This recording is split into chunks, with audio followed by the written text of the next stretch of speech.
Bonjour à tous, bienvenue sur le montage de Torcan, je suis Torcan. Aujourd'hui, on se retrouve pour les numéros 74 et 75 de la Jeep de Tintin. Alors, dans ce numéro 74, quelques pièces. Et puis, on va monter donc le tuyau, enfin, on va finir de monter le tuyau d'échappement. Des grosses durites d'ailleurs, en solide. Et puis, tout un tas de petites pièces qui vont venir s'ajouter au bloc moteur. Donc, notre pas à pas que voici. Bon, on a quand même sur ce numéro, c'est à préciser, pour une fois, on a quelques petites étapes à faire. Donc, voilà. Donc là, on a tout un tas de petites pièces à mettre un petit peu partout. On va venir les clipser, on va venir mettre voilà, des pièces à droite à gauche qui vont venir compléter ce moteur. Et puis alors là, résultat final, ouais, où sont nos pièces, on ne sait pas trop, mais bon, on a une vue d'ensemble de notre réalisation. Ensuite, numéro 75. Donc là, ça va être de l'installation sur le pare-brise, donc c'est des charnières. On va juste venir mettre des charnières sur ce pare-brise. Ouais, donc on est reparti sur des petits numéros avec pas grand-chose à faire. Hein. Ouais, comme on peut le voir ici, puisque ouais, c'est étape double. Bon, on a quand même au numéro 75. Hein. Ouais.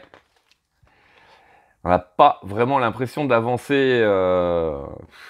C'est hallucinant sur cette collection. On n'a vraiment pas grand-chose à faire. Bon, c'est vrai que la Jeep est quand même très nue.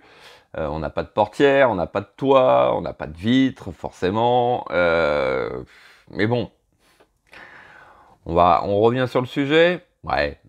Est-ce que c'était bien nécessaire de la faire en 120 numéros? Non, mais franchement... Bon, enfin, voilà notre résultat final. Je crois que pendant toute la collection, on va pas arrêter de le dire. Et puis, numéro 76, bon, c'est la continuité de ce qu'on a l'habitude. Hein. C'est très peu de pièces, c'est des petits montages. Qu'est-ce que c'est les arceaux de la capote. Ouais, alors ça, par exemple, typique. Est-ce que c'était un numéro bien utile? Franchement. Ouais, sérieusement. Ça, c'est ce qui doit servir normalement sur le modèle original à venir verrouiller la capote et tout. Mais comme on n'a pas de capote, pourquoi aller le mettre hein? Franchement, ça m'aurait pas choqué d'avoir juste ça nu. Hein. Enfin, bon, bref. Allez, on est parti pour le montage. Alors, première étape, on va venir récupérer notre pièce A que voici. Alors, hop, on va retourner le tout. On vient... Alors, hop, que je repère... Oui, voilà. Bon, on va venir comme ceci. Je vais vous la montrer comme cela, ce sera mieux.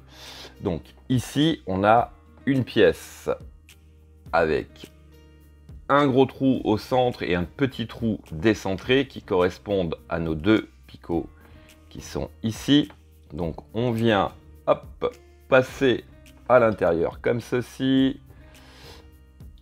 Et on va venir clipser le tout. Et puis ensuite, ici, on va venir rattraper notre ligne d'échappement. Voilà. Et on va enfoncer ça gentiment. Voilà.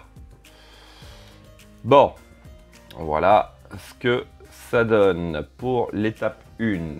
Alors, en étape 2, on doit être sur le côté gauche toujours.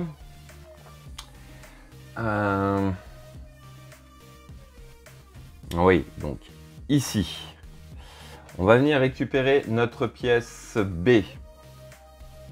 Alors, hop, ouais, je vérifie. Donc, notre pièce B, l'embout qui est gris a un trou.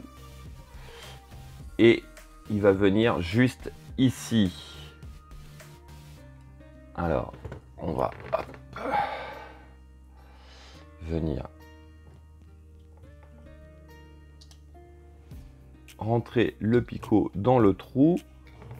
Et ensuite, il s'agit, alors je ne sais pas si je vais arriver à vous le montrer, mais juste en dessous du radiateur, on a un trou pour réceptionner l'autre extrémité. Alors là, par contre, ça va être, je pense qu'il faut peut-être faire l'inverse. Ce sera peut-être plus facile. Ouais. Faites l'inverse, rentrez la partie noire dans le radiateur et après, voilà, l'autre partie se place beaucoup mieux. Alors, par contre, ça n'a pas l'air de tenir. Je vais peut-être le coller un petit peu après. Alors, ça, c'était notre étape 2 et 3.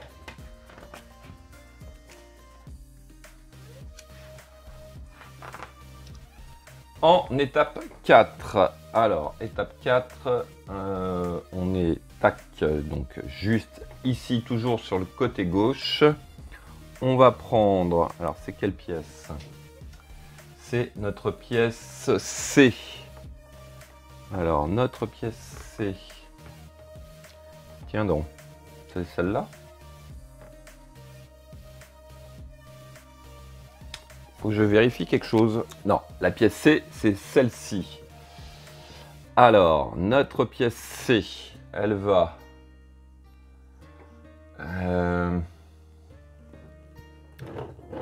Voilà, waouh. Super évident, là. On doit avoir un trou. D'accord. Alors, ah ouais, ok. Je pense que c'est ça. Donc, l'espèce de petit mâchoire, là, elle va dans le montant, on a un espèce de petit carré. Et l'autre extrémité va juste ici. Donc, en fait, il s'agit... Ça va être vachement évident, ça. Je le sens. De faire passer déjà la tige à l'intérieur, venir la rabattre de façon à ce que la mâchoire prenne le rectangle. Voilà. Et ensuite, tac, on vient. Alors, je l'ai peut-être mis du mauvais sens, parce qu'il y a à mon avis, il y a un sens pour l'espèce d'œillet là. Il n'a pas l'air de vouloir rentrer correctement. Voilà, bon. On est OK. Et une fois que c'est fait, je vais lâcher. Ouais. Donc, juste ici, on va venir fixer le tout avec une vis AB4. Donc, voici qui est fait. Alors, ensuite, on est de quel côté, là? Je pense... Ah oui, on doit être toujours du même côté. Donc, sur le côté gauche, on va venir récupérer notre pièce D. Et il s'agit de venir prendre un côté, le clipser donc sur la barre qu'on vient de positionner. Ça va casser, je le sens. Alors...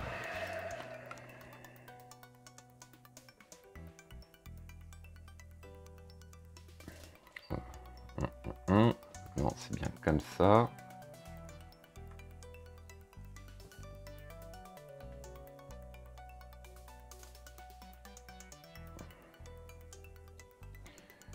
Je cherche, et ça me fait peur d'être forcé dessus, j'ai l'impression que ça va casser si on force de trop.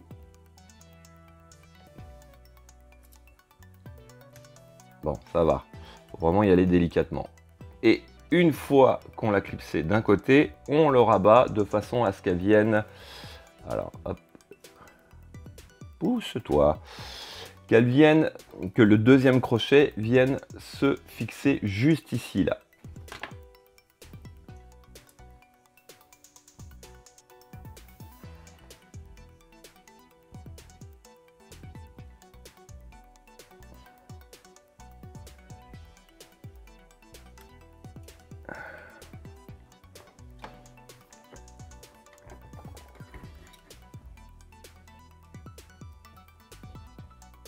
Voilà.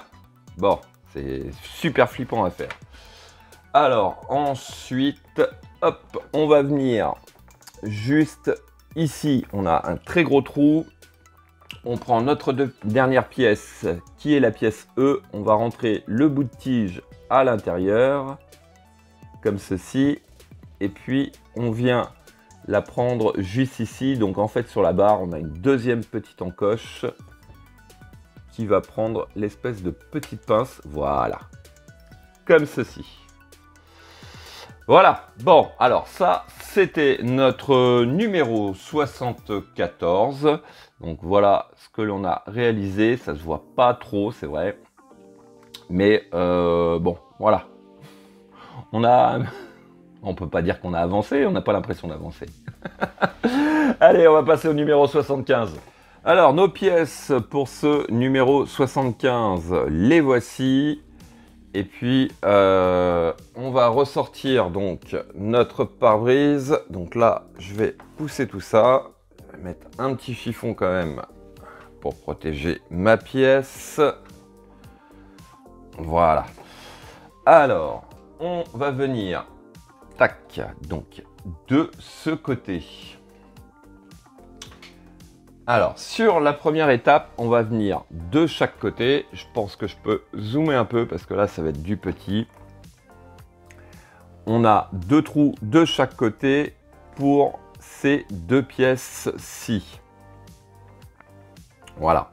Donc, on vient les installer hop, comme ceci. Si j'arrive à les faire tenir, ce serait bien. Alors, hop, voilà. Comme ceci, et puis on les fixe donc avec des vis MS4. Donc voici qui est fait. Alors ensuite, on va répéter une étape 2 fois. On va venir prendre hop, ces 3 pièces-ci.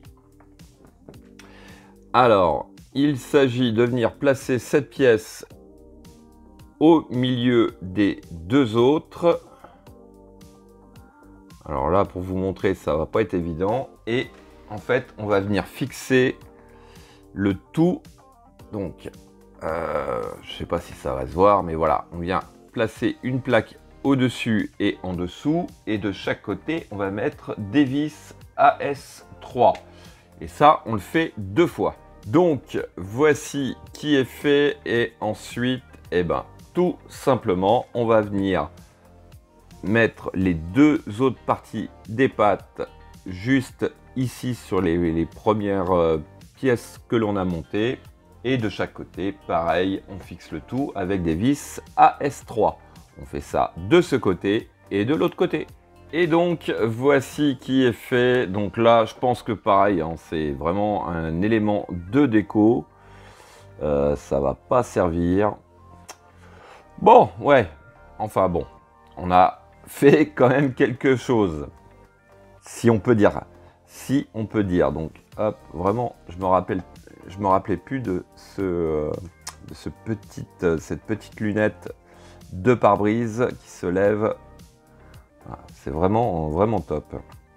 Bon, il me tarde quand même de la voir finie, voir le résultat final de cette Jeep de Tintin. Hop, allez, on va revenir avec notre grosse pièce. Voilà. Et notre pare-brise. Donc, écoutez, fin de cette vidéo. Il me reste plus qu'à vous dire à très bientôt pour de nouvelles vidéos. Pensez à vous abonner, à liker, commenter. Et quant à moi, je vous dis ciao ciao.